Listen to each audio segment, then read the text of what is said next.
आग्रह करने पर भगवान श्री राम और लक्ष्मण को गुरु विश्वामित्र जी के साथ में भेज दिया। बीच मार्ग में प्रभु ने ताड़का का उद्धार किया। बड़ी सुंदर कथा है। आचार्य सुखदेव जी तो राजा परीक्षित को बस संक्षिप्त में राम कथा सुना रहे हैं। अगर राम कथा भी विस्तार से कही जाए तो ये भी 7 दिन में पूरी नहीं हो सकती। विश्वामित्र जी के साथ में वहां जाकर प्रभु ने मारीच और सुबाहु नाम के जो निशाचर हैं उनका उद्धार किया। एक बाण ऐसा चलाया मेरे प्रभु ने, सुबाहु का उद्धार हो गया। और दूसरे बाण के लगते ही मारीच जो है 7 योजन का सागर पारा, समुद्र पार करके लंका में जाकर के गिरा। बीच में प्रभु ने अहिल्या का उद्धार किया। आदरणीय महर्षि विश्वामित्र जी के साथ भगवान श्री राम और लक्ष्मण जनकपुरी की तरफ जा रहे हैं। बड़े गौर से कथा सुनने की है। और जैसे ही जनकपुर की तरफ गए, जनकपुर में राजा जनक हैं, जिनकी पुत्री का नाम है सीता। राजा जनक ने धनुष यज्ञ का मेला रचाया हुआ है और आमंत्रित कर दिया सभी योद्धाओं को। आमंत्रित कर लिया, भेज दिया, सभी के लिए निमंत्रण भेज दिया कि जो भी योद्धा इस धनुष को तोड़ देगा, मेरी लाडली जानकी जी सीता जी उसी के गले में जयमाला डाल देंगे। बड़े बड़े महान योद्धा आ रहे हैं उस धनुष यज्ञ के मेले में। इधर विश्वामित्र जी ने भगवान श्री राम और लक्ष्मण से कहा, आप हमारे लिए संध्या के लिए फूल लेकर आइए। आज मेरे प्रभु श्री राम और लक्ष्मण पुष्प वाटिका की तरफ जा रहे हैं। गुरुजी के लिए फूल लेने के लिए, पूजा के लिए, पूजा करने खातिर फूल लेने जा रहे हैं। एक बात कहें, हमारे भारतवर्ष में 2 ही वाटिका हैं। हमारे भारतवर्ष में 2 ही वाटिका हैं। एक तो पुष्प वाटिका और दूसरी लंका में अशोक वाटिका है। एक योगी की वाटिका और दूसरी भोगी की वाटिका है। लेकिन योगी की वाटिका में प्रभु का दर्शन मिलता है और भोगी की वाटिका को जलना पड़ता है। हमारे भारतवर्ष में 2 ही वाटिका है। लेकिन जैसे ही सीता माता भी आई उस बगिया में, उस बगीचे में, माता कात्यायनी का पूजन करने के लिए जब हम अपनी बहन बेटियों का विवाह करते हैं तो माता की धोक लगवाते हैं, माता को पूजवाते हैं। ठीक उसी प्रकार से सीता माता भी अपनी सखियों के साथ में और उस बगिया में आ रही हैं। और भगवान श्री राम और लक्ष्मण दोनों भी गुरु विश्वामित्र के लिए फूल लेने के लिए उसी बाग में पहुंच गए। और जैसे ही रामचंद्र जी ने सीता जी की ओर देखा, देखते ही रह गए। सीता जी ने राम जी की ओर देखा तो एक दूसरे को देखने में लगे हैं। और सीता जी की जितनी भी सखियां हैं ना, सहेलियां, अपने अपने इष्ट देवताओं को मना रही हैं और कह रही हैं कि हे गणेश गोसाई, हमारी लाडली जानकी जी के लिए ये जो है ना गोरे गोरे राम जी, ये जो है ना राम, ये हमारी लाडली जानकी जी को पत्नी के पति के रूप में मिल जाए। हे प्रभु, हे गणेश गोसाई, इनके ही हाथों से ये धनुष टूटना चाहिए। भगवान श्री राम और जगत जननी जगत माता सीता जानकी एक दूसरे की तरफ देखते रह गए, टकटकी लगा करके। मनमोहिनी झांकी लग रही है, बड़ी सुंदर लग रही है दोनों की झांकी। जब काफी समय हो गया तो लक्ष्मण जी ने कहा, राम जी भैया क्या देख रहे हो? अरे देखने में ही लगे रहोगे, कितना समय हो गया, गुरुजी इंतजार कर रहे हैं पूजा के लिए, फूलों के लिए। अभी तक हम फूल लेकर नहीं गए। लेकिन जैसे ही विश्वामित्र जी के पास में फूल लेकर आए मेरे प्रभु राघवेंद्र सरकार रघुवर, इधर लाखों योद्धा बैठे हुए हैं, हजारों योद्धा बैठे हैं महाराज दशरथ की सभा में, धनुष यज्ञ के मेला में।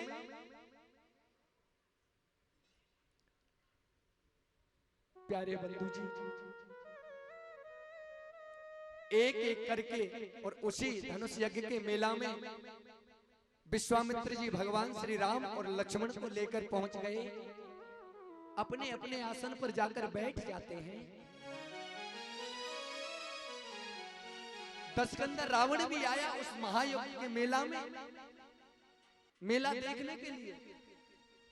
एक एक योद्धा साहस करके जाता है उस धनुष को तोड़ने के लिए, लेकिन तोड़ना तो दूर की बात रही, उस धनुष को हिला भी नहीं सकते।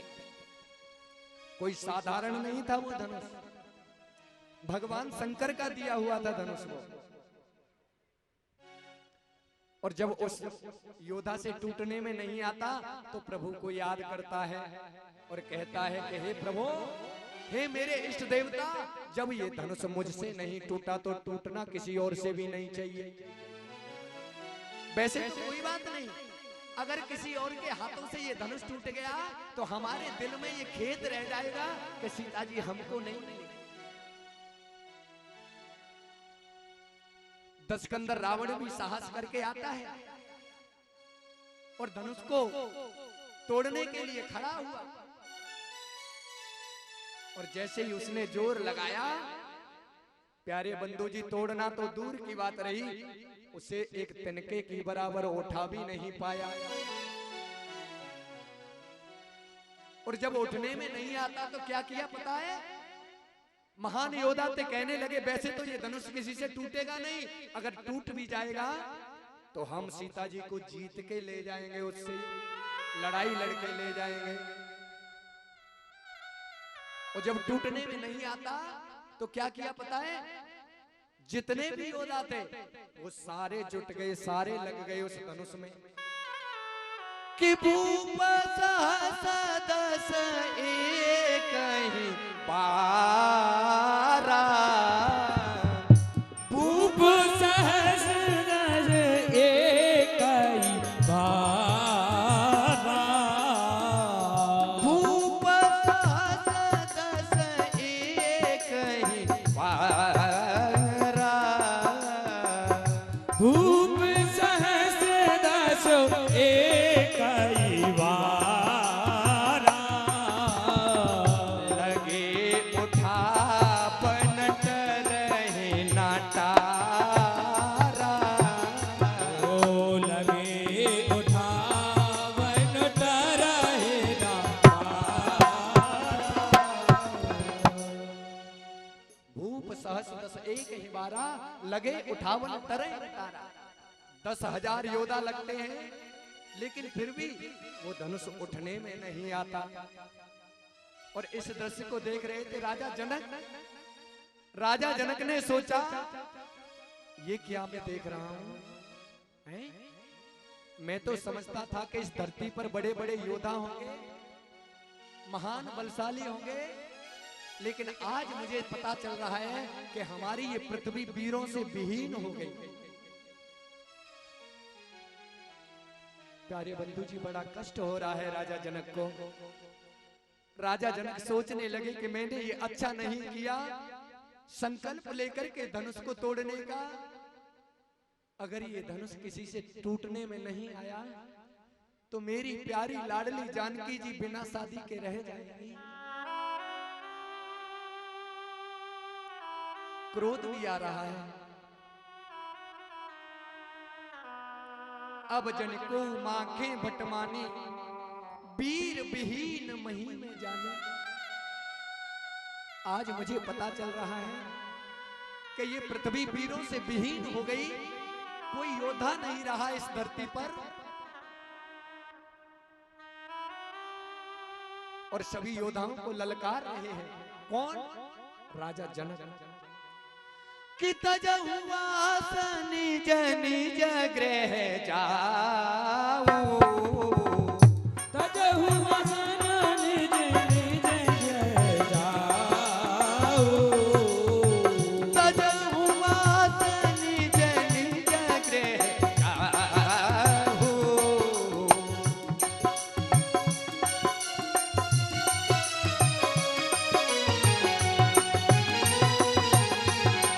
लिखान विधि पे देह विवाह, लिखान विधि पे देह विवाह। क्या कहने लगे? तजहु आस निज निज ग्रह जाओ, लिखान विध बेदेह विवाह। अभी मुझे मुंह दिखा रहे हो आप? योद्धाओं को ललकारने लगे राजा जनक, अभी मुंह दिखा रहे हो? भाग जाओ यहां से, चले जाओ। मैं तो अपने सीने पर पत्थर रख लूंगा, मैं तो अपने सीने पर पत्थर रखकर समझ लूंगा कि मेरी लाडली जानकी जी के मुकद्दर में विधि ब्रह्मा ने विवाह लिखा है, शादी का योग लिखा है।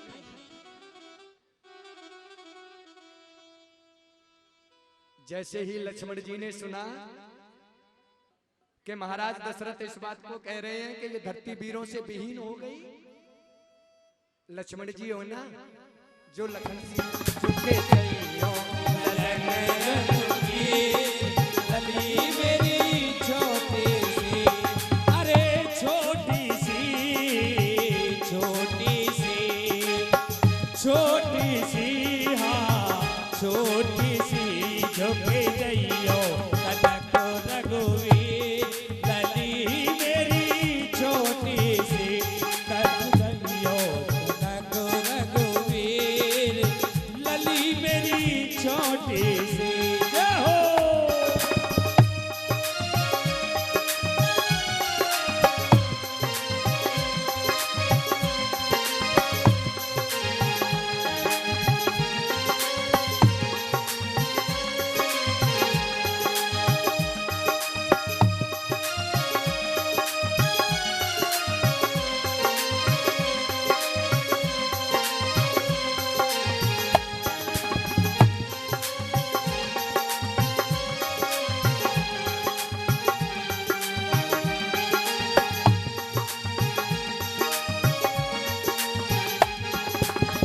तुम ऊंचे कर पहुंचत नाही, तुम ऊंचे कर पहुंचत नाही। कहने लगी सभी सखियां, रुक जाओ, झुक जाओ ना थोड़ा, तुम्हारे गले तक पहुंच नहीं पा रहे हैं। हे रघुवर थोड़ा झुक जाओ ना। बोले ना हम नहीं झुकेंगे। तुम ऊंचे कर पहुंचत नाही, तुम ऊंचे कर पहुंचत नाही, तुम कृपा करो रघुवीर, ओ कृपा करो रघुवीर, लली मेरी छोटी सी। हाँ झुक जइयो तनक रघुवीर, लली मेरी छोटी सी, छोटी सी लली छोटी सी, हाँ छोटी सी लली छोटी सी रे, झुक जइयो तनक रघुवीर, लली मेरी छोटी सी, झुक जइयो तनक रघुवीर, लली मेरी छोटी सी। जय जय।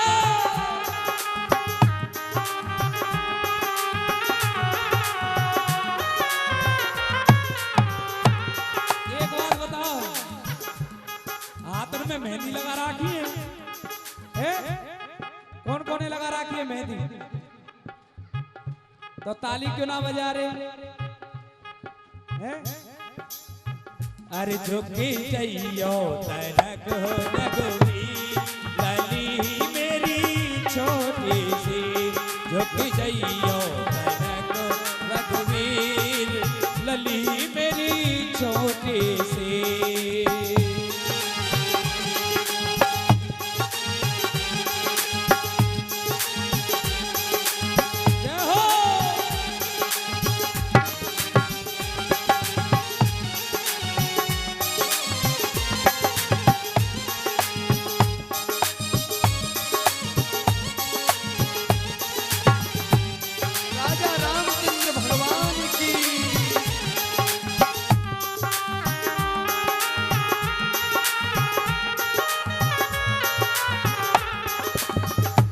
की खड़ी पग दुखन लागे, कब की खड़ी पग लागे, कब की खड़ी पग दुखन लागे, कब की खड़ी पग दुखन लागे।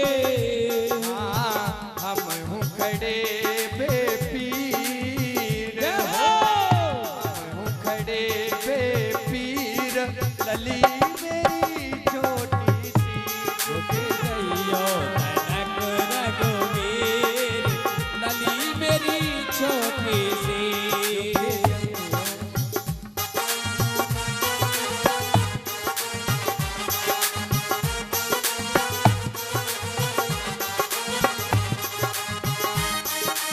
हरि बोल।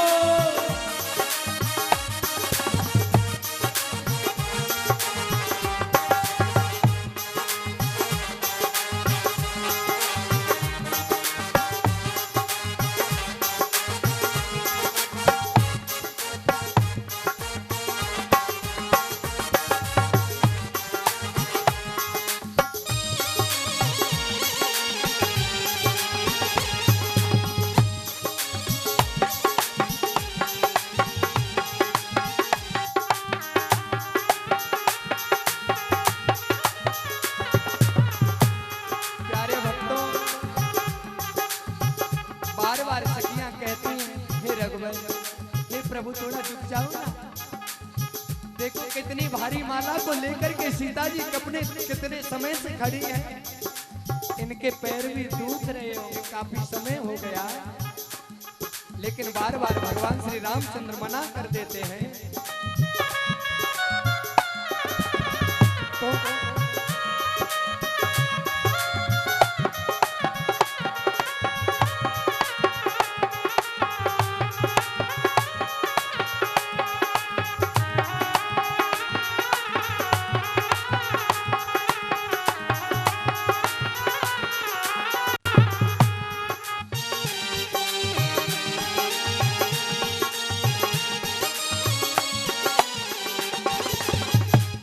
रघुवंशी बाकी अदा के, तुम रघुवंशी अपनी अदा के, तुम रघुवंशी बाकी अदा के, तुम रघुवंशी बाकी अदा के। यहाँ सखियन की भीड़ हो, यहाँ सखियन की भीड़, लली मेरी छोटी सी झुक गइयो तनक रघुवीर, लली मेरी छोटी सी। झुक जइयो तनक रघुवीर, लली मेरी छोटी सी।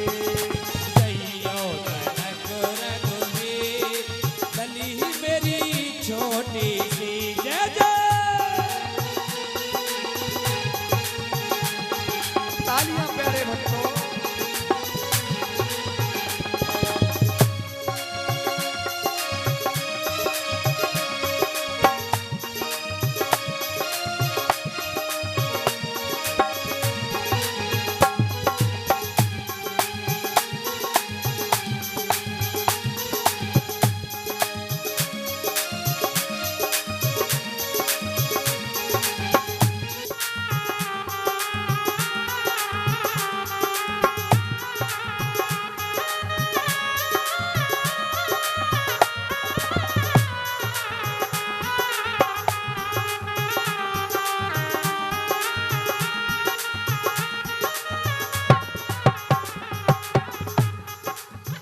बिन माला नहीं मिले जान की, बिन माला नहीं मिले जानू की, बिन माला नहीं मिले जान की, बिन माला नहीं मिले जानू की। ये है हमारी जागीर हो, ये है हमारी जागीर, लली मेरी छोटी सी।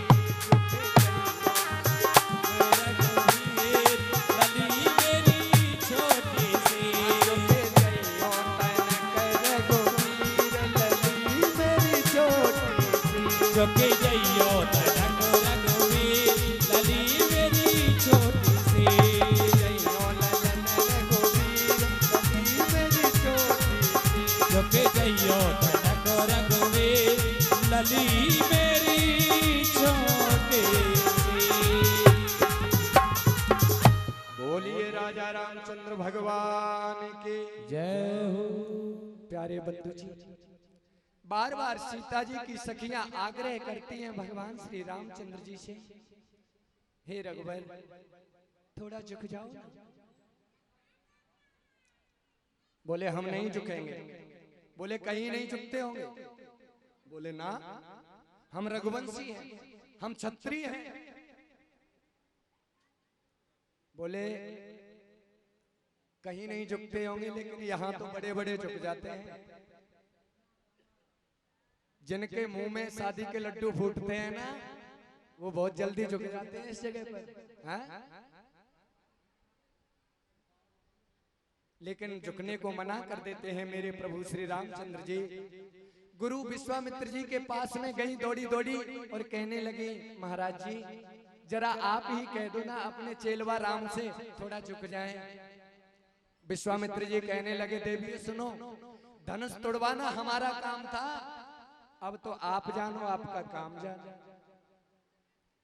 राजा जनक जी के पास में गई दौड़ी दौड़ी और कहने लगी, महाराज थोड़ा आप ही कह दो ना अपने दामाद से थोड़ा झुक जाए।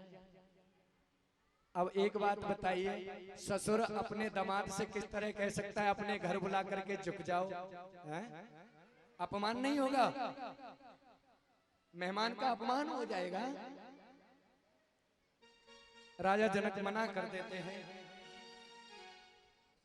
लेकिन लक्ष्मण जी की तरफ इशारा किया। सभी आप ही थोड़ा दर्द समझ लो सीता जी का। हैं? आपकी तो भाभी है ना ये। कितना समय हो गया इतनी भारी माला को उठाते हुए, इनके पैर भी दुख रहे होंगे। लखन आप भी अपने बड़े भाई से बोल दो ना थोड़ा झुक जाए। अब छोटा भाई बड़े भाई से कैसे कह सकता है कि झुक जाओ? अगर छोटा भाई बड़े भाई से कहेगा झुक जाओ तो बड़े भाई की बेइज्जती है। लेकिन लक्ष्मण जी ने कितना बड़ा बुद्धिमानी का परिचय दिया। लक्ष्मण जी गए उठ करके अपने आसन से और जाकर के साष्टांग भगवान श्री रामचंद्र जी के चरणों में लेट गए। और जैसे ही भगवान श्री रामचंद्र जी ने लक्ष्मण जी को उठाने के लिए झुके और इतने में सीता जी ने जयमाला पहना दी। बोलिए राजा रामचंद्र भगवान की। प्यारे बंधु जी, सीता जी ने गले में जयमाला डाल दी और इधर कई महीनों से आनंद उत्सव मनाया जा रहा था कि जय रघुनंदन जनक किशोरी और सीताराम मनोहर जोड़ी। बड़ी सुंदर जोड़ी लग रही है। जनक महाराज ने सुंदर जोड़ी को देखा। महाराज दशरथ जी को आमंत्रित किया। महाराज दशरथ जी भरत और शत्रुघ्न लाल को लेकर के आए, बारात लेकर के आए जनकपुर में। श्री जानकी जी का विवाह परात्पर श्री राम से हुआ, उर्मिला जी का विवाह लखनलाल से हुआ, मांडवी जी का विवाह भरतलाल से हुआ और कीर्ति का विवाह श्री शत्रुघ्न लाल के साथ में हो गया। आज पूरी अयोध्या दुल्हन की भांति सजी है। लेकिन प्यारे बंधु जी, आज आनंद मनाया जा रहा है, लेकिन कभी कभी आनंद को भी नजर लग जाती है। ठीक वैसा ही हुआ प्यारे बंधु जी। राम कथा तो बहुत बड़ी है प्यारे बंधु जी, लेकिन टाइम का अभाव है।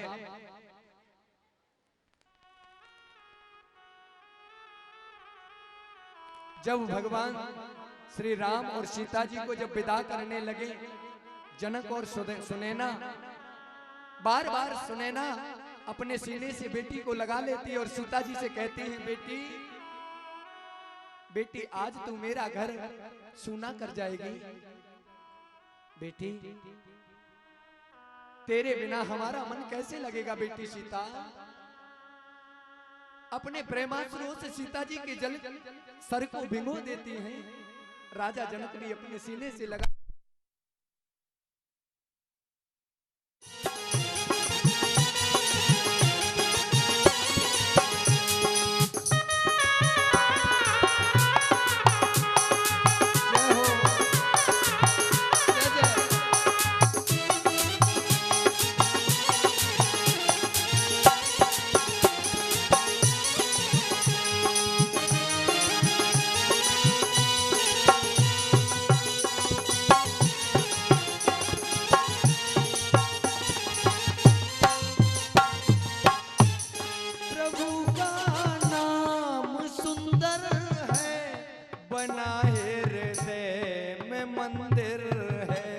प्रभु का नाम सुंदर है, बना हृदय में मंदिर है। प्रभु का नाम सुंदर है, बना हृदय में मंदिर है। प्रभु का नाम सुंदर है, बना हृदय में मंदिर है। ये माधव ध्यान धरते हैं, ये माधव ध्यान धरते हैं। लगा दीजिए किनारा है, लगा दीजिए किनारा है। पुकारो जोर से भैया, प्रभु का नाम प्यारा है, प्रभु का नाम प्यारा है। पुकारो जोर से भैया, प्रभु का नाम प्यारा है, हरि का नाम प्यारा है। ओ भैया, प्रभु का नाम प्यारा है, प्रभु का नाम।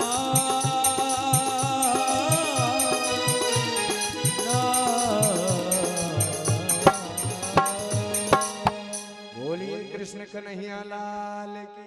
जय हो। आपने राम कथा को संक्षिप्त में सुना। भगवान श्री राम बड़े कृपालु हैं। एक बात कहूं आपसे, एक छोटा सा प्रसंग आता है, उसमें परमात्मा की कृपा है। कैसा हृदय है हमारे प्रभु श्री रामचंद्र जी का, सुनिए। जब 14 वर्ष का वनवास लग गया भगवान श्री रामचंद्र जी को, तो पत्थर की शिला पर बिठा करके सीता जी का स्वयं अपने हाथों से श्रृंगार कर रहे थे फूलों से। और उसी समय इंद्र के पुत्र जयंत का वहां आना हुआ। इंद्र के पुत्र जयंत ने देखा, ये कैसे प्रभु जो स्वयं अपने हाथों से सीता जी का श्रृंगार कर रहे हैं फूलों से, मैं नहीं मान सकता। शंका हो गई इंद्र के पुत्र जयंत को, उस कोए को। आज इंद्र के पुत्र जयंत ने सोचा इनकी परीक्षा लेनी चाहिए। और जैसे ही इंद्र के पुत्र जयंत ने क्या किया पता है, कि सीता चरण चोंच हत भागा और मूड मंद मत कारण कागा। सीता जी के चरणों में चोंच मार के भागा। और जैसे ही प्रभु श्री रामचंद्र जी की नजर गई सीता जी के चरणों की तरफ, कि रुधिर बहत रघुनायक जाना और सीक धनुष सायक संधाना। सीता जी के चरणों में जैसे ही खून बहने लगा, रक्त बहने लगा, तो रक्त बहते हुए देखा, क्रोध आ गया भगवान श्री राम को। अपने आसन से कुशा को निकाला और धनुष पे चढ़ा करके उस इंद्र के पुत्र जयंत को मारने के लिए छोड़ दिया। भयभीत होकर के घूम रहा है, तीनों लोकों में जाता है, ब्रह्मा विष्णु महेश के पास गया, त्राहि माम मेरी रक्षा करिए प्रभु, रक्षा करिए। लेकिन प्यारे बंधु जी, सबने ललकार दिया कि काहू न बैठन कहा न वोही, और राख को सकहि राम कर द्रोही। शरण देना तो दूर की बात रही, किसी ने बैठने तक नहीं कहा। भला राम के द्रोही को कौन रख सकता है?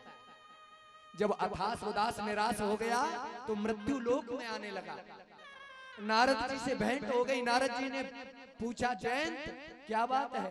बोले महाराज कुछ ना पूछो, मुझसे बहुत बड़ी गलती हो गई। सीता जी के चरणों में चोंच मार के भागा, और भगवान श्री रामचंद्र जी ने ये बाण छोड़ दिया है, ये मुझे जलाकर भस्म कर देगा। त्राहि माम, मेरी प्राण रक्षा करो प्रभु।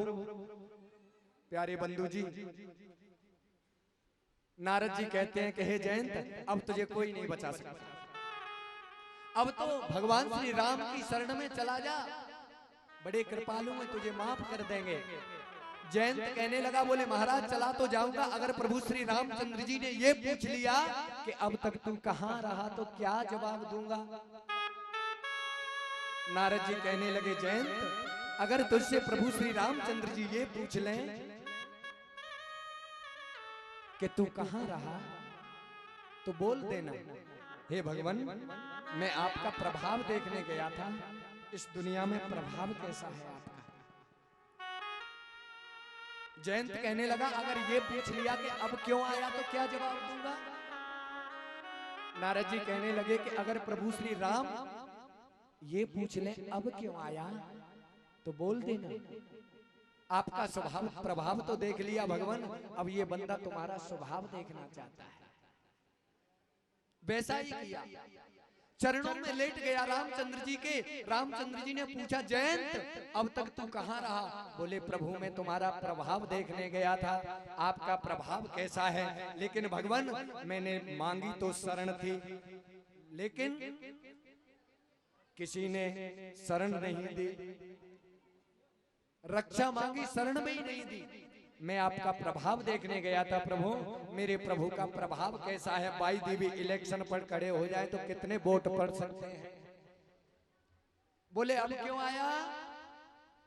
बोले भगवान मैंने आपका प्रभाव तो देख लिया, मांगी तो शरण थी, लेकिन किसी ने बैठने तक नहीं कहा।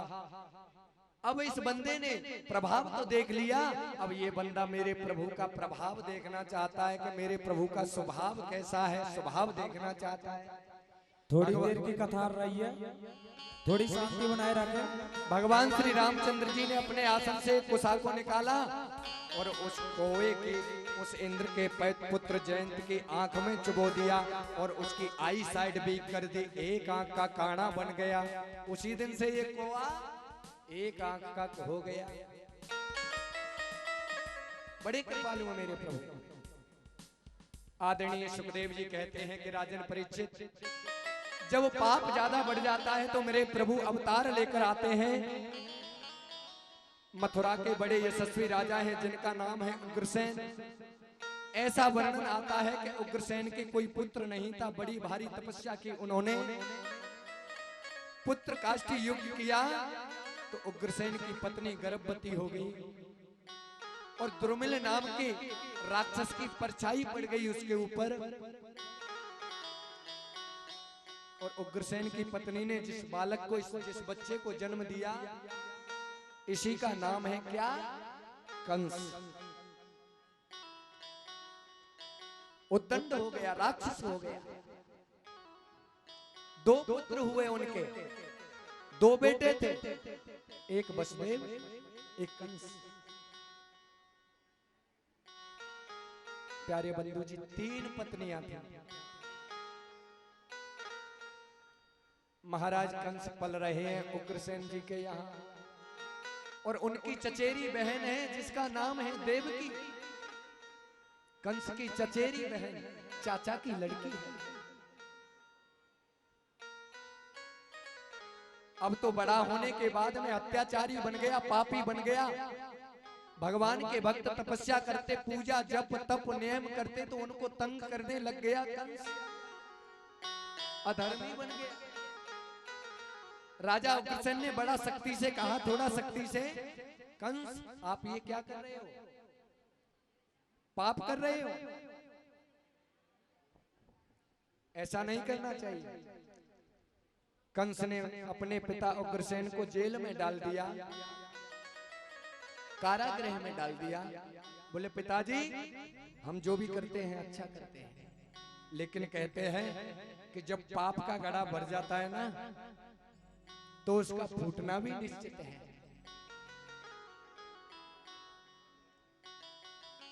महाराज कंस की चचेरी बहन जिसका नाम है देवकी, आज वो विवाह के योग्य हो जाती है। और कंस ने सोचने लगा कि मेरी चचेरी बहन देवकी आज शादी के योग्य हो गई है, इनका विवाह करना चाहिए। महाराज कंस ने अपनी चचेरी बहन देवकी का विवाह वसुदेव जी के साथ में संपन्न कर दिया। प्यारे बंधु जी, मन में कामना है, सोच रहे हैं कि मैं अपनी बहन देवकी को स्वयं अपने हाथों से विदा करूंगा। और विवाह के समय जैसे ही अपनी बहन देवकी को विदा करने के लिए रथ में बिठाया कंस ने, और स्वयं लगाम हाथ में लगी है और रथ को चला रहे हैं। आकाशवाणी हुई, अरे कंस, जिस बहन देवकी को तू विदा करने जा रहा है इसी का अष्टम गर्भ तेरा काल होगा।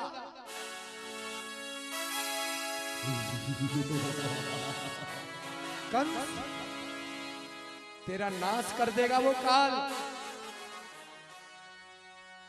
कंस ने जैसे ही ये धुनी सुनी सोचने लगा, क्या मेरा काल, मेरे काल को जन्म देगी देवकी। अरे काल को जन्म देने वाली देवकी को ही मैं जीवित नहीं छोड़ूंगा तो काल पैदा होगा कहां से। महाराज कंस ने अपने रथ से देवकी के केस पकड़ करके नीचे गिरा लिया और नंगी तलवार से मारने के लिए तैयार हो गए।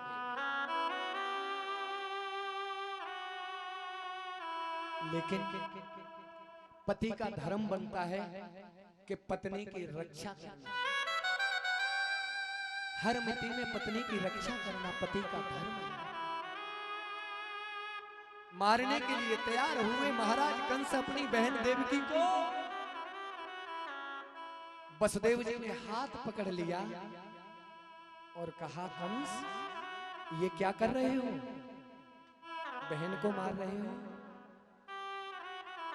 कंस ने कहा, वसुदेव तुमने सुना नहीं, अभी अभी आकाशवाणी ने क्या कहा था,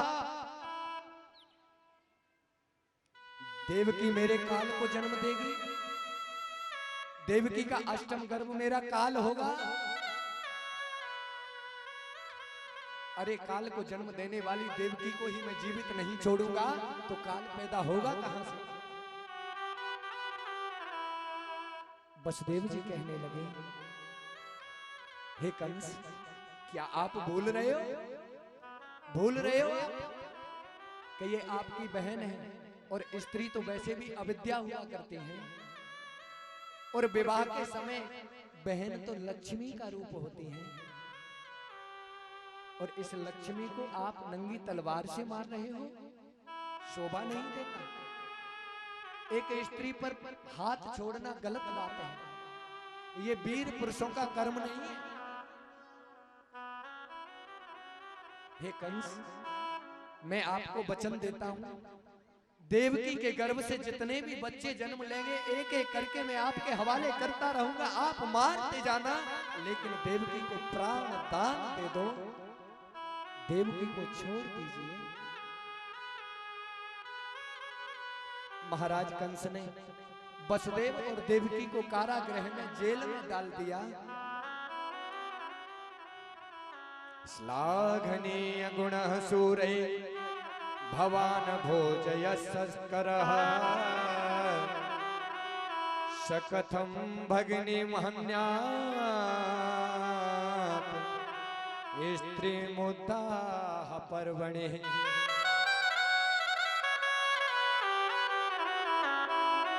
वसुदेव और देवकी दोनों को जेल में डाल दिया और सेना को लगा दिया, बहुत सेना लगा दी और कहा कि देवकी का जो भी पुत्र जन्म ले हमें आश्वासन दे, हमें जाकर सूचना देनी है। प्यारे बंधु जी, आज देवकी के गर्भ में पहला पुत्र आया जिसका नाम है कीर्तिमान। कंस ने एक बार तो उसे छोड़ दिया, लेकिन फिर दोबारा से मार दिया। देवकी का दूसरा पुत्र हुआ, उसे कंस ने मार दिया। एक एक करके देवकी के 6 पुत्रों को मार दिया। दुष्ट कंस ने देवकी के 7वां गर्भ में जो बालक है, 7वां गर्भ जो धारण हुआ, यही तो मेरे शेष है, यही तो लक्ष्मण है, यही तो शेषनाग है। देवताओं को चिंता हो गई कि देवकी के गर्भ से जितने भी बच्चे पैदा होते हैं और कंस उनको मारने चला आता है। माया को बुलाया, योग माया से कहा जाओ, देवकी के गर्भ में ये जो बच्चा पल रहा है ये तो शेष है, राम है, बलराम है, इनको तो बचाना चाहिए। योग माया आई और आकर के देवकी के गर्भ से उस बच्चे को निकाल करके रोहिणी के गर्भ में प्रवेश कर दिया माया ने। जब ही तो कहते हैं रोहिणी विप्रदवासा। कंस ने पूछा 7वां क्या हुआ? बोले महाराज 7वां तो गर्भ में ही नष्ट हो गया। बोले ठीक हुआ, हमको मारना पड़ता। आज 7वां बच्चा जो है देवकी का 8वां जो गर्भ है वही तो भगवान श्याम सुंदर है, मेरे प्रभु हैं। प्यारे बंधु जी, गोकुल में नंद बाबा यशोदा रानी, उनके यहां भी नंद रानी यशोदा भी किसी बच्चे को जन्म देने वाली है। लेकिन एक बात कहें, नंद रानी यशोदा जो है उनके यहाँ भी बड़ा आनंद छाया हुआ है, क्योंकि राजा नंद बाबा थे, उनके यहाँ भी कोई संतान नहीं थी। लेकिन उनकी बहन का नाम है नंदा और सुनंदा। जब बच्चा जन्म लेता है ना, बच्चे के जन्म लेने से पहले ननद आ जाती है घर में 1-2 महीने पहले, और वो सोचती हैं कि हमारी भाभी पे लाला है जावे तो हमको बड़ी मनमानी विदा मिलेगी, मनमानी दक्षिणा मिलेगी, खुशी होती है उनको। ठीक उसी प्रकार से नंद बाबा के यहाँ भी नंदा और सुनंदा आ गई और सोचने लगे कि हे भगवान, हमारी भाभी के यहाँ एक लाला है जावे तो हमको भाभी के गले में जो नवलखा हार है ना, ये मिल जाएगा। इधर भादों का महीना, अर्धरात्रि, अष्टमी तिथि, मंद मंद बारिश हो रही है, बिजली चमक रही है, हवा चल रही है, ठंडी फुहारें पड़ रही हैं, और मेरे प्रभु राघवेंद्र, मेरे प्रभु भगवान श्याम सुंदर का जन्म हो रहा है, कृष्ण कन्हैया का। अष्टमी तिथि, भादों का महीना, रात्रि के ठीक 12 बजे मंद मंद बारिश हो रही है, हवा चल रही है, बादल गरज रहे हैं। मेरे प्रभु भगवान श्याम सुंदर ने, कृष्ण ने जन्म ले लिया। बोलिए कृष्ण कन्हैया लाल की। लेकिन जैसे ही कन्हैया ने जन्म लिया, जन्म लेते ही कन्हैया के देवकी रोने लगी। क्यों रो रही थी? सोचने लगी कि मेरा भाई कंस एक एक करके सभी बच्चों को मारता चला जा रहा है, और ये तो 8वां। इसे तो बचाना चाहिए। मेरा भाई कंस जो है बड़ा पापी है, हत्याचारी है, निष्ठुर है। मैंने एक एक करके 6 पुत्रों को जन्म दिया, 6 बच्चों को जन्म दिया, तो मेरे भाई ने मार दिया। क्या बिगाड़ा है मेरे बच्चों ने? लेकिन कन्हैया जी बोल पड़ते हैं। मेरे प्रभु बोलने लग गए, कहने लगे, मां, मैया देवकी, इतना क्यों चिंतित हो रही हो मैया? मैया, नंद रानी यशोदा ने एक लाला को जन्म दियो है गोकुल में। उनके बगल में जाकर के मुझे लिटा दो और उस कन्या को लाकर के कंस के हवाले कर दो। वसुदेव और देवकी कहने लगे, बेटा, हमारे हाथों में हथकड़ी, पैरों में बेड़ियां लगी हुई हैं, हम किस तरह जाएं? हमारे प्राण वल्लभ श्याम सुंदर कहते हैं, पिताजी, जब कोई इंसान भगवान का सहारा लेता है तो सारे बंधन खुल जाते हैं, सारे बंधन मुक्त हो जाया करते हैं। और जब कोई जीव माया का सहारा लेता है तो सारे बंधन बंध जाते हैं, सारे बंधनों में जकड़ जाता है संसारी जीव। और जैसे ही भगवान श्याम सुंदर को वसुदेव जी ने टोकरी में रख करके आगे बढ़ने का साहस किया तो हाथों की हथकड़ी, पैरों की बेड़ियां खुल जाती हैं। और जितने भी द्वारपाल थे, जितने भी दरबारी में थे, सैनिक थे, मंत्री थे, सभी को नींद आ जाती है, गहरी नींद में सो रहे हैं। और वसुदेव जी आगे बढ़ते चले जा रहे हैं। 7 ताले पड़ते हैं, 7 द्वार हैं उस जेल के, एक एक करके खुलते चले जा रहे हैं। और जैसे ही वसुदेव जी कन्हैया को लेकर के निकलने लगे, जाने लगे मथुरा पार की, तो मथुरा और गोकुल के बीच में यमुना जी पड़ती हैं। और जैसे ही अंदर प्रवेश किया तो यमुना जी ऊपर की तरफ आने लगी। सुखदेव जी कहते हैं, राजन परीक्षित, यमुना जी ऊपर आ रही है। परीक्षित ने कहा, बोले महाराज ऐसा क्यों? यमुना जी ऊपर की तरफ क्यों आने लगी? सुखदेव जी कहने लगे कि हे राजन परीक्षित, यमुना जी सोच रही हैं कि पिताजी मेरे पति को लेकर जा रहे हैं और अपने पति के दर्शन करने चाहिए, तो वो अपने पति के दर्शन करना चाहती हैं, इसीलिए ऊपर की तरफ आने लगे। भगवान श्याम सुंदर ने सोचा कि मेरे दर्शन तो बाद में होंगे और मेरे पिताजी की गोविंदाय नमो नमः हो जाएगी, क्योंकि सर पे रख के ले जा रहे थे। कन्हैया का दर्शन तो जब होता तब वसुदेव जी पूरे डूब जाते। मेरे प्रभु ने अपना पैर नीचे लटका दिया उस टोकरी में से। यमुना महारानी अपने पति के चरण स्पर्श करके, पैरों को छू करके नीचे की तरफ चली जाती है। आज वसुदेव जी नंद रानी यशोदा के बगल में कन्हैया को लिटा दिया और उस योग माया को लाकर के जैसे ही आए लेकर के जेल में, तो सारे जितने भी ताले थे वो सभी लग जाते हैं।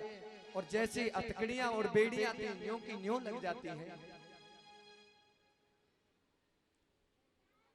जिस स्थिति में पहले थे उसी स्थिति में आ जाते हैं। वो कन्या रोने लगी, माया रोने लगी। और जैसे ही रोने की आवाज आई, सभी द्वारपाल जितने भी थे सभी खड़े हो जाते हैं, नींद टूट जाती है, दौड़े दौड़े गए और कंस से कहा, महाराज 8वां पैदा हो गया। और जैसे ही कंस आया और आकर के देखा तो देवकी के गोदी में कन्या है। देवकी हाथ जोड़ती है, कहते हैं भैया ये तो कन्या है, इसे तो छोड़ दो भैया, आपने 6 पुत्रों को मार दिया मेरे भैया। मेरे दिल को बड़ा दर्द हो रहा है भैया। आपने मेरे 6 बच्चों को मार दिया, जिनको मैंने गोदी में खिला के भी नहीं देखा, जिन बच्चों को मैंने अपनी गोदी तक में नहीं खिलाया, जन्म लेते ही आप मारने चले आते हो भैया।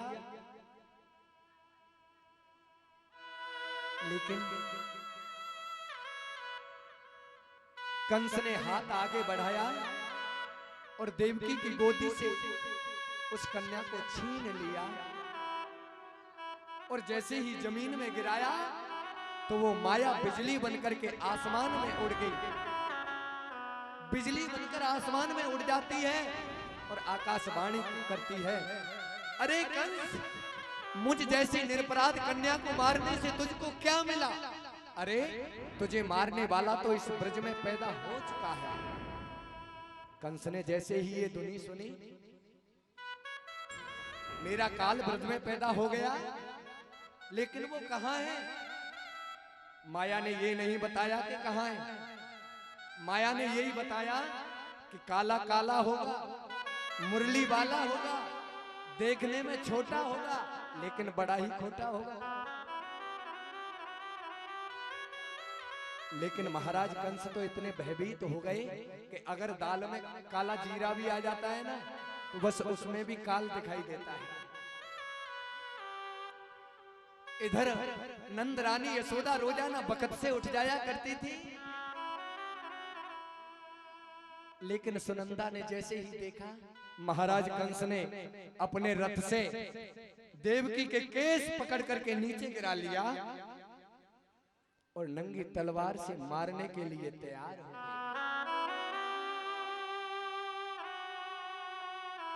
लेकिन पति का धर्म बनता है कि पत्नी की रक्षा करना, हर मिति में पत्नी की रक्षा करना पति का धर्म है। मारने के लिए तैयार हुए महाराज कंस अपनी बहन देवकी को। वसुदेव जी ने हाथ पकड़ लिया और कहा, कंस ये क्या कर रहे हो? बहन को मार रहे हो? कंस ने कहा, वसुदेव तुमने सुना नहीं, अभी अभी आकाशवाणी ने क्या कहा था? देवकी मेरे काल को जन्म देगी, देवकी का अष्टम गर्भ मेरा काल होगा। अरे काल को जन्म देने वाली देवकी को ही मैं जीवित नहीं छोड़ूंगा तो काल पैदा होगा कहां से? वसुदेव जी कहने लगे, हे कंस, क्या आप भूल रहे हो? भूल रहे हो कि ये आपकी बहन है, और स्त्री तो वैसे भी अविद्या हुआ करती है, और विवाह के समय बहन तो लक्ष्मी का रूप होती है, और इस लक्ष्मी को आप नंगी तलवार से मार रहे हो, शोभा नहीं देता। एक स्त्री पर हाथ छोड़ना गलत बात है, ये वीर पुरुषों का कर्म नहीं है। हे कंस, मैं आपको वचन देता हूं, देवकी के गर्भ से जितने भी बच्चे जन्म लेंगे एक एक करके मैं आपके हवाले करता रहूंगा, आप मारते जाना, लेकिन देवकी को प्राण दान दे दो, देवकी को छोड़ दीजिए। महाराज कंस ने वसुदेव और देवकी को कारागृह में, जेल में डाल दिया। श्लाघनीय गुणः सूरे भवान भोजयस्करः सकथं भगिनी महन्यात्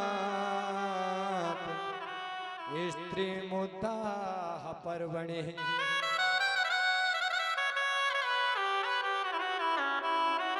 वसुदेव और देवकी दोनों को जेल में डाल दिया और सेना को लगा दिया, बहुत सेना लगा दी, और कहा कि देवकी का जो भी पुत्र जन्म ले हमें आश्वासन दे, हमें जाकर सूचना देनी है। प्यारे बंधु जी, आज देवकी के गर्भ में पहला पुत्र आया जिसका नाम है कीर्तमान। कंस ने एक बार तो उसे छोड़ दिया, लेकिन फिर दोबारा से मार दिया। देवकी का दूसरा पुत्र हुआ, उसे कंस ने मार दिया। एक एक करके देवकी के 6 पुत्रों को मार दिया। दुष्ट कंस ने देवकी के 7वां गर्भ में जो बालक है, 7वां गर्भ जो धारण हुआ, यही तो मेरे शेष है, यही तो लक्ष्मण है, यही तो शेषनाग है। देवताओं को चिंता हो गई कि देवकी के गर्भ से जितने भी बच्चे पैदा होते हैं और कंस उनको मारने चला आता है। माया को बुलाया, योग माया से कहा जाओ, देवकी के गर्भ में ये जो बच्चा पल रहा है ये तो शेष है, राम है, बलराम है, इनको तो बचाना चाहिए। योग माया आई और आकर के देवकी के गर्भ से उस बच्चे को निकाल करके रोहिणी के गर्भ में प्रवेश कर दिया माया ने। जभी तो कहते हैं रोहिणी विप्रदवासा। कंस ने पूछा 7वां क्या हुआ? बोले महाराज 7वां तो गर्भ में ही नष्ट हो गया। बोले ठीक हुआ, हमको मारना पड़ता। आज 7वां बच्चा जो है देवकी का 8वां जो गर्भ है, वही तो भगवान श्याम सुंदर है, मेरे प्रभु।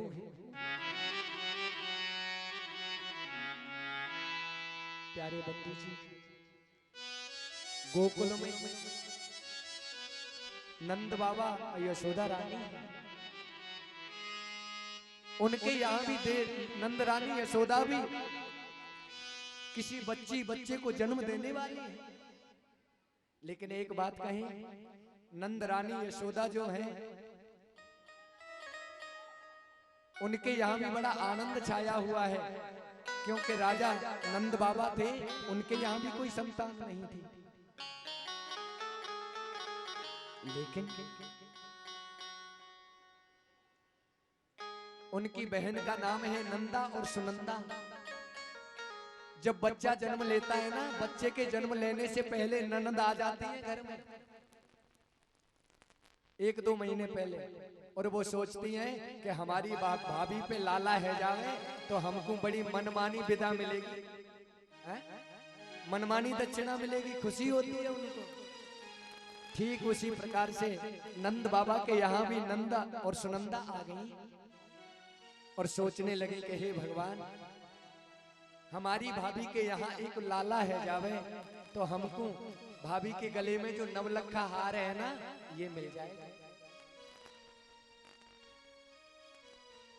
इधर भादों का महीना, अर्धरात्रि, अष्टमी तिथि, मंद मंद बारिश हो रही है, बिजली चमक रही है, हवा चल रही है, ठंडी फुहारें पड़ रही हैं, और मेरे प्रभु राघवेंद्र, मेरे प्रभु भगवान श्याम सुंदर का जन्म हो रहा है, कृष्ण कन्हैया का। अष्टमी तिथि, भादों का महीना, रात्रि के ठीक 12 बजे मंद मंद बारिश हो रही है, हवा चल रही है, बादल गरज रहे हैं। मेरे प्रभु भगवान श्याम सुंदर ने, कृष्ण ने जन्म ले लिया। बोलिए कृष्ण कन्हैया लाल की। लेकिन जैसे ही कन्हैया ने जन्म लिया, जन्म लेते ही कन्हैया के देवकी रोने लगी। क्यों रो रही थी? सोचने लगी कि मेरा भाई कंस एक एक करके सभी बच्चों को मारता चला जा रहा है, और ये तो 8वां, इसे तो बचाना चाहिए। मेरा भाई कंस जो है बड़ा पापी है, हत्याचारी है, निष्ठुर है। मैंने एक एक करके 6 पुत्रों को जन्म दिया, 6 बच्चों को जन्म दिया, तो मेरे भाई ने मार दिया। क्या बिगाड़ा है मेरे बच्चों ने? लेकिन कन्हैया जी बोल पड़ते हैं, मेरे प्रभु बोलने लग गए कहने लगे माँ, मैया देवकी इतना क्यों चिंतित हो रही हो मैया? मैया, नंद रानी यशोदा ने एक लाला को जन्म दियो है गोकुल में, उनके बगल में जाकर के मुझे लिटा दो और उस कन्या को लाकर के कंस के हवाले कर दो। वसुदेव और देवकी कहने लगे, बेटा हमारे हाथों में हथकड़ी, पैरों में बेड़ियां लगी हुई हैं, हम किस तरह जाएं? हमारे प्राण वल्लभ श्याम सुंदर कहते हैं, पिताजी जब कोई इंसान भगवान का सहारा लेता है तो सारे बंधन खुल जाते हैं, सारे बंधन मुक्त हो जाया करते हैं। और जब कोई जीव माया का सहारा लेता है तो सारे बंधन बंध जाते हैं, सारे बंधनों में जकड़ जाता है संसारी जीव। और जैसे ही भगवान श्याम सुंदर को वसुदेव जी ने टोकरी में रख करके आगे बढ़ने का साहस किया तो हाथों की हथकड़ी, पैरों की बेड़ियां खुल जाती हैं। और जितने भी द्वारपाल थे, जितने भी दरबारी में थे, सैनिक थे, मंत्री थे, सभी को नींद आ जाती है, गहरी नींद में सो रहे हैं। और वसुदेव जी आगे बढ़ते चले जा रहे हैं। 7 ताले पड़ते हैं, 7 द्वार हैं उस जेल के, एक एक करके खुलते चले जा रहे हैं। और जैसे ही वसुदेव जी कन्हैया को लेकर के निकलने लगे, जाने लगे मथुरा पार की, तो मथुरा और गोकुल के बीच में यमुना जी पड़ती हैं। और जैसे ही अंदर प्रवेश किया तो यमुना जी ऊपर की तरफ आने लगी। सुखदेव जी कहते हैं, राजन परीक्षित यमुना जी ऊपर आ रही है। परीक्षित ने कहा, बोले महाराज ऐसा क्यों, यमुना जी ऊपर की तरफ क्यों आने लगी? सुखदेव जी कहने लगे कि हे राजन परीक्षित, यमुना जी सोच रही हैं कि पिताजी मेरे पति को लेकर जा रहे हैं और अपने पति के दर्शन करने चाहिए, तो वो अपने पति के दर्शन करना चाहती हैं, इसीलिए ऊपर की तरफ आने लगे। भगवान श्याम सुंदर ने सोचा कि मेरे दर्शन तो बाद में होंगे और मेरे पिताजी की गोविंदाय नमो नमः हो जाएगी, क्योंकि सर पे रख के ले जा रहे थे। कन्हैया का दर्शन तो जब होता तब वसुदेव जी पूरे डूब जाते। मेरे प्रभु ने अपना पैर नीचे लटका दिया उस टोकरी में से। यमुना महारानी अपने पति के चरण स्पर्श करके पैरों को छू करके नीचे की तरफ चली जाती है। आज वसुदेव जी नंद रानी यशोदा के बगल में कन्हैया को लिटा दिया और उस योग माया को लाकर के जैसे ही आए लेकर के जेल में, तो सारे जितने भी ताले थे वो सभी लग जाते हैं और जैसे हथकड़ियां और बेड़ियां थी न्यों की न्यों लग जाती हैं। जिस स्थिति में पहले थे उसी स्थिति में आ जाते हैं। वो कन्या रोने लगी, माया रोने लगी और जैसे ही रोने की आवाज आई सभी द्वारपाल जितने भी थे सभी खड़े हो जाते हैं, नींद टूट जाती है, दौड़े दौड़े गए और कंस से कहा महाराज 8वां पैदा हो गया। और जैसे ही कंस आया और आकर के देखा तो देवकी के गोदी में कन्या है। देवकी हाथ जोड़ती है, कहते हैं भैया ये तो कन्या है, इसे तो छोड़ दो भैया, आपने 6 पुत्रों को मार दिया मेरे भैया, मेरे दिल को बड़ा दर्द हो रहा है भैया, आपने मेरे 6 बच्चों को मार दिया जिनको मैंने गोदी में खिला के भी नहीं देखा, जिन बच्चों को मैंने अपनी गोदी तक में नहीं खिलाया, जन्म लेते ही आप मार के चले आते हो भैया। लेकिन कंस ने हाथ आगे बढ़ाया और देवकी की गोदी से उस कन्या को छीन लिया और जैसे ही जमीन में गिराया तो वो माया बिजली बनकर के आसमान में उड़ गई। बिजली बनकर आसमान में उड़ जाती है और आकाशवाणी करती है, अरे कंस, मुझ जैसी निरपराध कन्या को मारने से तुझको क्या मिला? अरे तुझे मारने वाला तो इस ब्रज में पैदा हो चुका है। कंस ने जैसे ही ये धुनी सुनी, मेरा काल ब्रज में पैदा हो गया, लेकिन वो कहां है? माया ने ये नहीं बताया कि कहां है। माया ने यही बताया कि काला काला होगा, मुरली वाला होगा, देखने में छोटा होगा लेकिन बड़ा ही खोटा होगा। लेकिन महाराज कंस तो इतने भयभीत हो गए कि अगर दाल में काला जीरा भी आ जाता है ना तो बस उसमें भी काल दिखाई देता है। इधर नंद रानी यशोदा रोजाना बखत से उठ जाया करती थी, लेकिन सुनंदा ने जैसे ही देखा, बधाई हो बधाई, गौशाला में जा रहे हैं। नंद बाबा ने कहा, अरे भगवान काय बात की बधाई? बाबा, नंद रानी यशोदा ने एक छोटे से लाला को, एक छोटे से कान्हा को जन्म दिया है। नंद बाबा की 85 वर्ष की बड़ी उम्र हो जाती है और नंद बाबा दौड़े दौड़े आए, बड़ी प्रसन्नता हो रही है। 108 डुबकियां लगाई यमुना जी में, पगड़ी पहनी, नए नए वस्त्र धारण किए, तिलक लगाया और दर्पण लेकर के कहने लगे, अरे भैया देखियो मैं कैसो लग रहे हूं? बोले बस आप ही लग रहे हो, दूल्हा जैसे। है? आनंद छा रहा है और जितने भी ब्रज के नर नारी हैं सभी गोपियां बधाई देने आ रही हैं, इतनी खुशी हो रही है। एक 85 वर्ष की बुढ़िया मैया को इतनी खुशी हुई कन्हैया के जन्म की। कभी कभी कहते हैं ना, खुशी में भी पागल हो जाते हैं, खुशी में भी पागल हो जाते हैं। 85 वर्ष की बुढ़िया खुशी में पागल हो गई।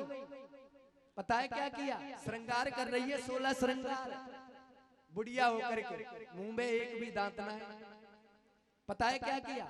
आंखों में लगाने वाली चीज तो लगा ली होठों पे, और होठों पे लगाने वाली चीज लगा ली आंखों पे, और 85 गज को लहंगा पहन करके आ रही है नंदरानी के यहाँ बधाई देने के लिए। एक दूसरी बुढ़िया 85 वर्ष की, उसके मुंह में दांत नहीं है। जोर से उसने पूछा, अरे भैया का भयो है? इतने में तो एक माखन और मिश्री को डेलो आयो और उसके मुंह में होकर पेट में पधार गए। अरे बुढ़िया मैया, अब भी ना पतो कहा भयो है? अरे नंद रानी यशोदा ने एक छोटे से लाला को जन्म दियो है, बधाई हो बधाई। तो आइए प्यारे बंधु जी, हम भी चलते हैं नंद रानी यशोदा के यहाँ। अरे बहुत बधाई है, वो सभी को बहुत बधाई है। एक बार जोरदार जयकारा बोलेंगे मेरे साथ, बोलिए कृष्ण कन्हैया लाल की। कहाँ ध्यान गयो? जयकारा ना बोल लो, भूख लग रही होगी। बोलिए कृष्ण कन्हैया लाल की। अरे बहुत बधाई है, वो सभी को बहुत बधाई है।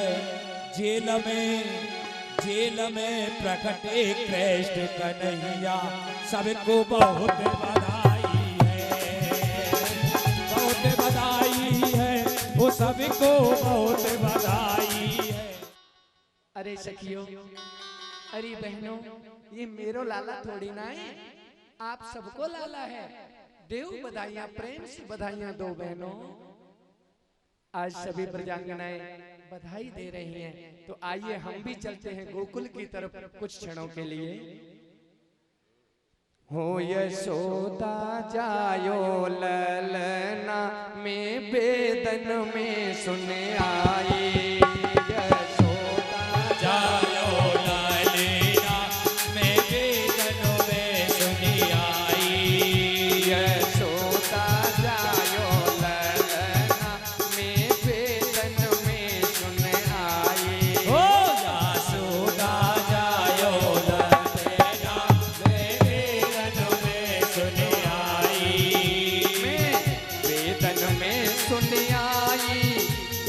पुराणों में सुन आई, मैं वेदन में सुन आई, मैं पुराण में सुन आई, मैं वेदन में सुन आई, मैं पुराणन में सुन आई, और मैं वेदन में सुन आई, मैं पुराणों में सुन आई।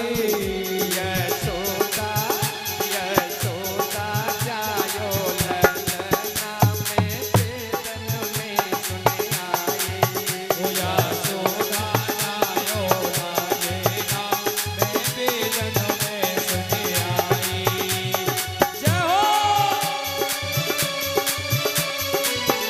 कन्हैया लाल की ताली बजा के।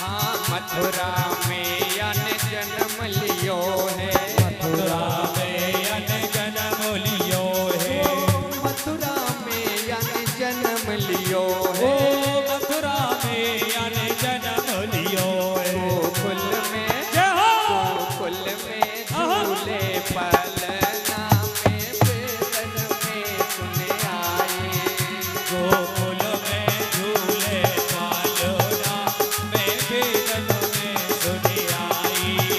यशोदा जायो ललना में वेदन में सुन आई, ओ यशोदा जायो लालेना, मैं वेदन में सुन आई।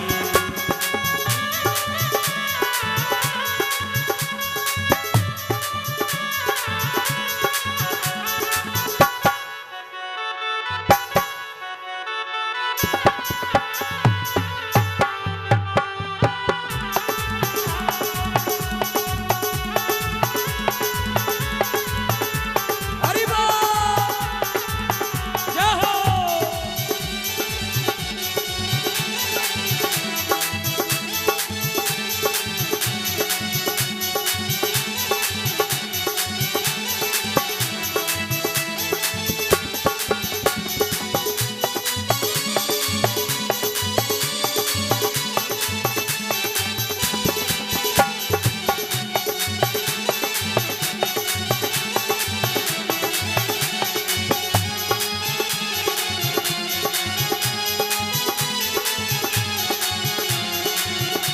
हाँ काहे कोया को बन्यो रे पालनो, काहे कोया को बनो है पालनो, काहे कोया को बन्यो है पालनो, ओ काहे कोया को बनो है पालनो। काहे के लागे फूंदना में वेदन में सुन आई, यशोदा झूले पालेना, मैं वेदन में सुन आई। मेरो लाला झूले पलना में वेदन में सुन आई, मेरो लाला झूले पालेना, मैं वेदन में सुन आई। जय हो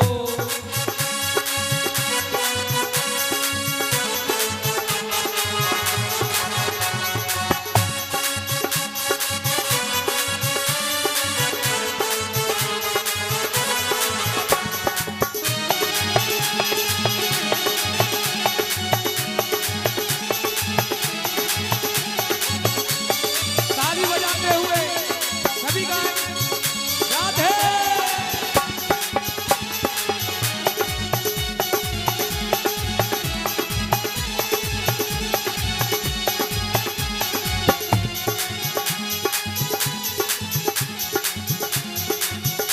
हाँ चंदन कोया को बन्यो रे पालना, चंदन कोया को बनो है पालना, ओ चंदन कोया को बन्यो रे पालना, ओ चंदन कोया को बनो रेशम के लागे फूंकना में बेदन में सुन आई।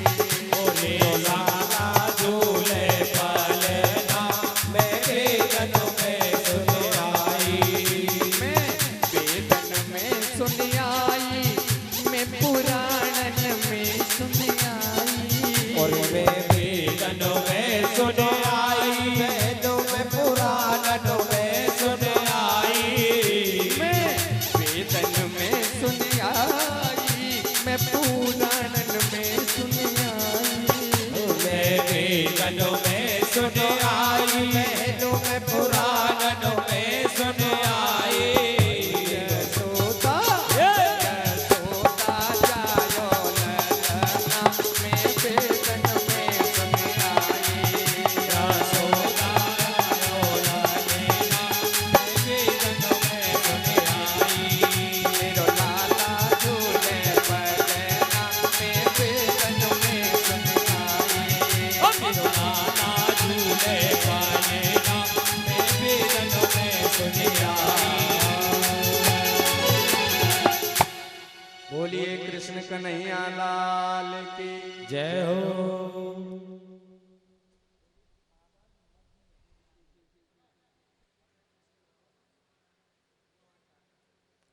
अहो ते देवकी पुत्राः कंसेन हवहो हताः एकावशिष्टाव राजा कन्या शाप दिवंगता। प्यारे बंधु जी, इधर महाराज कंस को पता चला कि मेरे काल ने जन्म ले लिया इस ब्रज में। महाराज कंस भयभीत हो जाते हैं, लेकिन आकाशवाणी ने तो पहले ही बता दिया था, हे कंस तुझे मारने वाला इस ब्रज में पैदा हो चुका। लेकिन कंस ने पूछा वो कैसा होगा? काला काला होगा, मुरली वाला होगा, देखने में छोटा होगा लेकिन बड़ा ही खोटा होगा। आकाशवाणी ने बोल दिया। अगर कंस जी की थाली में जो भोजन आता है, दाल में काला जीरा भी आ जाता है, तो 10,000 सेना को बुलाता है, कहता है आओ काला आ गया। इतना भयभीत हो गया, काले से इतना भयभीत हो गया। कोई भी चीज काली दिखाई देती है उसमें उसकी मृत्यु दिखाई देती है। महाराज कंस ने अपने आपताकालीन सभा को बुलाया और कहने लगे, सुनिए, आपको पता है कल माया ने क्या कहा था? देवकी का अष्टम गर्भ मेरा काल होगा। और काल ने जन्म ले लिया ब्रज में, और मैं नहीं चाहता कि ये बड़ा होकर के मुझे मार डाले। लेकिन कंस की बहन का नाम है पूतना। क्या? पूतना। कंस की बहन ने कहा, भैया मैं जाऊंगी तुम्हारे काल को मारने के लिए। कंस कहने लगे, बहन वो तो ठीक है, लेकिन तुम्हें पता कैसे चलेगा कि मेरा काल कौन सा है? कहां कहां ढूंढोगी बहन आप? लेकिन कहती है पूतना, भैया इस 84 कोस के बीच के ब्रज में जितने भी बच्चों ने जन्म लिए हैं मैं सबको मार दूंगी, और जितने भी जन्म लेने वाले हैं उनको भी गर्भ में मार दूंगी, तो तुम्हारा काल भी मर जाएगा। और भैया जहां भी कृष्ण को जन्मोत्सव मनाया जा रहे होएगो, मैं उसी घर में जाकर प्रवेश कर जाऊंगी और तुम्हारे उस काल को मार दूंगी। महाराज कंस कहने लगे, बहन बात तो ठीक है, लेकिन तुम्हें घर में घुसने कौन देगो? अरे तुम्हारे ये 5-5 इंच के लंबे लंबे दांत, तुम्हारा ये काला काला चेहरा, विकराल इतना लंबा तगड़ा शरीर। एक बात कहें, देवताओं की अपेक्षा राक्षसों का शरीर कुछ तगड़ा हुआ करता है। पूतना कहने लगी, भैया मैं घूंघट लगा के चली जाऊंगी, घूंघट में चली जाऊंगी, अगर फिर भी कोई असर नहीं होगा तो अपने मुंह पर प्लास्टर करवा लूंगी। रही दांतों वाली बात, कटवा के छोटे बनवा लूंगी। प्यारे बंधु जी, आज वो पूतना आ रही है ब्रज की तरफ, गोकुल की तरफ, जहां नंद रानी यशोदा के महल में बधाई हो रही है, आनंद उत्सव मनाया जा रहा है। और विकराल शरीर तो था ही पूतना का, बहुत तगड़ा शरीर था, राक्षसी थी। और जैसे ही नंद रानी यशोदा के महल में प्रवेश कर रही हैं, तो ब्रजवासी देखने लगे, कहने लगे, अरे भैया ये कौन नारी है, कहां जा रही है, कहां से आई है, देख तो सही, या को कितनो बड़ो विकराल शरीर है। एक बोलो, अरे भैया शायद नंद रानी यशोदा के बचपन की कोई सखी होगी, सहेली होगी, जाने दो, पता चला होगा नंद रानी यशोदा ने लाला को जन्म दियो है तो बधाई देने के लिए आई होगी। अंदर बढ़ती जा रही है, धीरे धीरे नंद रानी यशोदा के महल में प्रवेश कर जाती हैं और सभी ब्रज के नर नारी भगवान श्याम सुंदर को लाड़ लड़ा रहे हैं, दुलार लड़ा रहे हैं, बड़ी खुशी मना रहे हैं। अरे वो खरबों की भीड़ लगी है नंद रानी यशोदा के महलों में, खचाखच भरा हुआ है महल। नंद रानी यशोदा के पास में जैसे ही पूतना पहुंची और कहा, नंद रानी यशोदा बधाई हो, बधाई। नंद रानी यशोदा ने कहा पूतना से, अरे बहन आपके लिए भी बधाई हो। अरे नंद रानी यशोदा, हमें पता चला कि आपने एक छोटे से नन्हे से लाला को जन्म दियो है मैया, तासो हम तुम्हारे लिए बधाई देने के ताई आई हैं।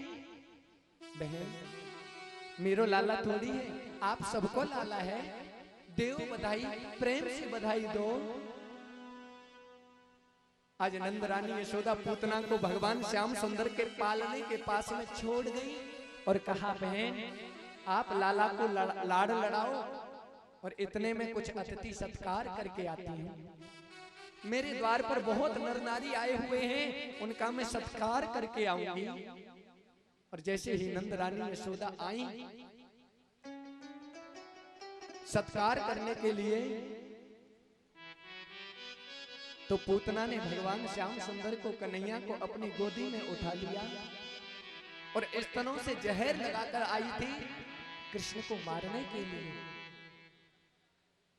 और जैसे ही गोदी में उठाया और जहर भरा हुआ स्तन जैसे ही दिया कन्हैया के मुंह में, तो भगवान श्याम सुंदर ने अपने नेत्र बंद कर लिए। राजा परीक्षित कहते हैं, सुखदेव महाराज ऐसा क्यों, कन्हैया ने अपनी दोनों आंखें बंद क्यों की? सुखदेव जी कहते हैं कि हे राजन परीक्षित, भगवान श्याम सुंदर की दोनों आंखों में सूर्य और चंद्रमा का वास है, इसीलिए बंद की। कोई कोई विद्वान कहते हैं कि भगवान श्याम सुंदर ने इसलिए अपनी आंखें बंद की कि शायद वो ये सोचना चाहते हो कि मुझे कौन सी गति देनी चाहिए इस पूतना के लिए। कोई कोई विद्वान ये भी बताते हैं कि शायद भगवान श्याम सुंदर ने अपनी आंखें इसलिए बंद की हो कि ये काम तो वही करेगी जो मां किया करती हैं, इसको कौन सी गति देनी चाहिए। आज प्यारे भक्तों, नंद रानी यशोदा के महल में उस पूतना ने कन्हैया को उठा लिया, अपने अंकों में भर लिया, सीने से लगा लिया और अपने जहर भरे हुए स्तन को कन्हैया के मुंह में दे दिया। और भगवान श्याम सुंदर है ना, जब कोई छोटो सा बच्चा होवे ना, कोई छोटो सा बच्चा होवे और माँ का जब दूध पीता है ना, पता है क्या होता है, एक अंचल को तो अपने मुंह में लगा लेता है और अपने कोमल से छोटे से हाथ को दूसरे अंचल पर रख लेता है। ठीक उसी प्रकार से भगवान श्याम सुंदर भी पूतना का दुग्ध पान कर रहे हैं। कोई कोई विद्वान कहते हैं कि शायद भगवान श्याम सुंदर शिव जी को याद कर रहे हो, शंकर भगवान का ध्यान कर रहे हो और कह रहे हो कि हे प्रभु, राम अवतार में आया तो ताड़का को मारना पड़ गया सबसे पहले, और कृष्ण रूप में आया तो ये बुआ जी आगे मारने के लिए पूतना, और दोनों ही अवतारों में मुझे राक्षस मारना पड़ रहा है, राक्षसी मारनी पड़ रही है। और देखो तो सही, ये अपने स्तरों से जहर लगाकर आई है। हे भोले बाबा, मुझे तो माखन और मिश्री खाने की आदत है प्रभु, जहर पीने की तो आदत है ना मुझे। हे भोले शंकर, मैं इस पूतना का दूध मैं पीता रहूंगा और जहर आप पीते रहना। शायद भगवान श्याम सुंदर अपनी आंखें बंद करके शंकर भगवान का ध्यान कर रहे हैं। हो नंद भवन में आ गई रे माया की पूतना, नंद भवन में आ गई रे माया की पूतना, नंद भवन में आ गई रे माया की पूतना, नंद भवन में आ गई रे माया की पूतना, नंद भवन में